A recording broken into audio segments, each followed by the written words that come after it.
Hello everyone, welcome to the class of history and the topic I am going to describe is the story of human evolution।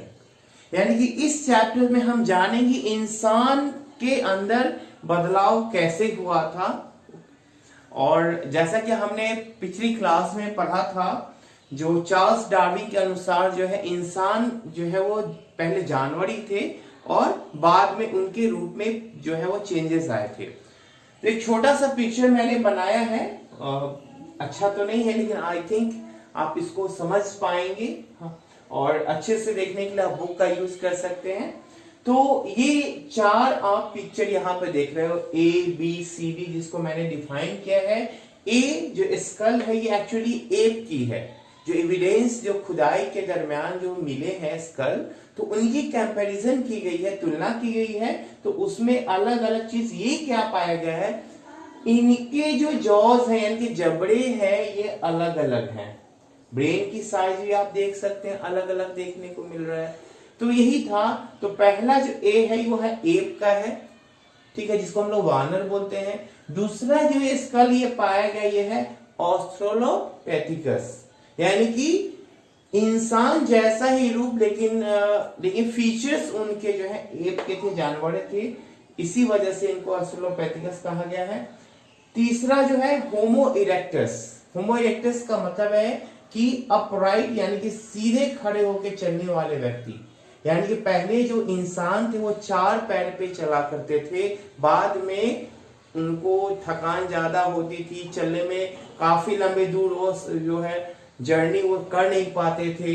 तो ये ऐसा उनको feel हुआ तो उन्हें कोशिश की और इस तरह से जो है बाद में वो दो पैर पे वो चलने लगे। और लास्ट जो आप देख रहे हैं इसका वो है होमो सैपियंस, यानी कि बुद्धिमान व्यक्ति, वाइज व्यक्ति। चलिए अब इनके बारे में थोड़ा सा हम जानते हैं। जैसा कि हम जानते हैं कि जो पृथ्वी पे इंसान की जो डेवलपमेंट हुई वो लगभग 36 मिलियन ईयर्स हो, यानी कि 36 लाख वर्ष पहले की बात है। लेकिन हमें वहां एविडेंस नहीं है, इसलिए हम उसकी बात नहीं करेंगे। एक अनुमान लगाया है हमारे स्कॉलर्स ने, हिस्टोरियंस ने, जो है डेवलपमेंट उनका 36 लाख से 24 लाख वर्ष पहले हुआ होगा। इस चीज को थोड़ा सा समझते हैं कि इतना बड़ा चीज को कैसे। मान ली कि कोई एक हम बुक है, ओके, सपोज दैट कि कोई बुक है, उसकी एक पेज को हम मान लेते हैं 1 पेज इक्वल टू 10,000 ईयर्स, ठीक है, यानी कि 10,000 वर्ष मान लेते हैं एक पेज को। अगर हम उसके 10 पेज को हमें पढ़ने हैं तो कितना लग जाएगा, ठीक है, 1 लाख वर्ष। क्लियर है? ठीक उसी प्रकार अगर 100 पेज हमें पढ़ने हैं तो कितना लग जाएगा, 10 लाख वर्ष। समझ में आ रहा है? चलिए, और इसी तरह से अगर इमेजिन करिए कि अगर हमको 3600 पेजेस पढ़ने हैं तो कितना लगेगा। जी हाँ, बिल्कुल 36 लाख वर्ष जो है लग जाएंगे।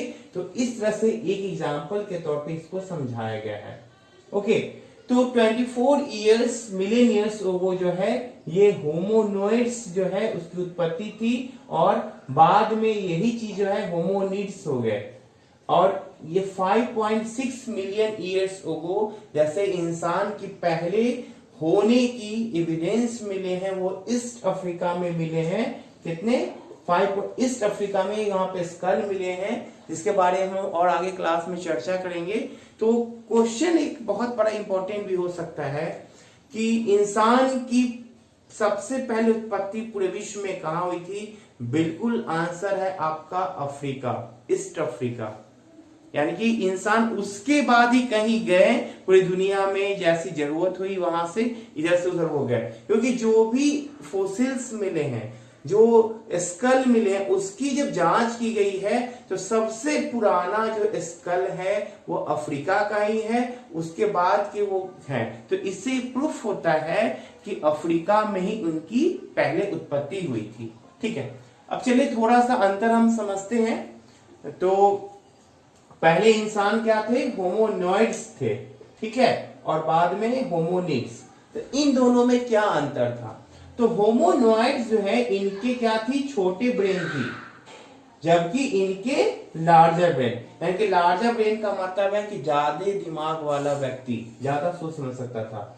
होमोनोइड्स क्या थे? ये क्वाड्रीपैड्स थे, यानी कि 4 पैरों पे चलने वाले, ठीक है, यानी कि चलने के दरमियान ये बहुत थक जाते थे, जैसे एप चलते हैं ना 4 पैर पे, तो उसी तरह से ये जो होमोनोइड्स यानी जो इंसान की जो प्रजाति है, होमोनोइड्स और होमोनिड्स, इसके बीच में हम तुलना कर रहे हैं। तो होमोनोइड्स ये क्वाड्रीपेड्स थे, यानी कि 4 पैर पे चलते थे, जबकि होमोनिड्स बाइपेडल यानी कि 2 पैर पे चलने वाले। और इनके साथ बहुत बड़ी खूबी की थी, जब ये चलते थे तो अपने हाथों का भी इस्तेमाल कर पाते थे, क्योंकि पहले क्या था कि 4 पैर पे चलते थे तो थक जाते थे, हाथ में कोई चीज कैरी नहीं कर सकते थे। तो इस चीज को समझा और बाद में इंसानों के जो है फीचर्स में चेंजेस आए, तो ये जो है 2 पैर पे चलने लगे। और इस तरह से जो है वो इनके हाथों की डिफरेंस जो हम बात करें, इनके जो मिले हैं, हाँ, एविडेंस, इनमें हैंड्स की जो मूवमेंट भी अलग थी, इनकी जो स्ट्रक्चर वो अलग थी, जबकि ये क्या करते थे, अपने हाथों का भी इस्तेमाल किया करते थे। तो इन दोनों में अंतर ये है, आपको ये पाया गया है। ओके, और ये I think this is very important for you, तो इसको थोड़ा सा देख लीजिएगा। अब आइए हम बात करते हैं होमोनिड्स। तो होमोनिड्स की कई जो ब्रांचेस हैं, तो that branch is called the genus. Okay, इसको, इस ब्रांच को जेनस बोलते हैं। और इस जेनस के अंदर ही 2 जो है इंसान की जो प्रजातियां हैं, ऑस्ट्रेलोपैथिकस और होमो, तो इसको जो है इसी 2 भागों में बांटा गया है, एक ऑस्ट्रेलोपैथिकस और होमो, किसको? तो होमोनिड्स को बांटा गया है। अब आइए ऑस्ट्रेलोपैथिकस जो है ये नाम क्यों डाला गया? तो एक चीज हिस्ट्री में देखेंगे आप, जो भी चीजें जहां पाई गई हैं, जो अवशेष जहां मिले हैं, उसके नाम पर ही इतिहासकारों ने उसको नाम को डाल दिया है। क्यों? ताकि उसको वो समझ पाए कि इसकी खोज हमने वहां की थी।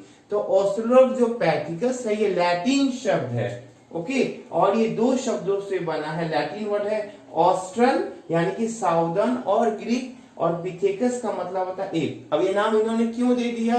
तो क्योंकि ये इंसान तो जैसे थे, लेकिन इनका जो फीचर्स है, जो बर्ताव है, वो एप जैसा था, इसलिए इतिहासकारों ने इसके नाम को जो है ऑस्ट्रेलोपैथिकस दे दिया। ओके, तो I think you don't have any confusion. चलिए नेक्स्ट क्लास में मिलेंगे फिर हम दूसरे टॉपिक के साथ। ओके, तब तक के लिए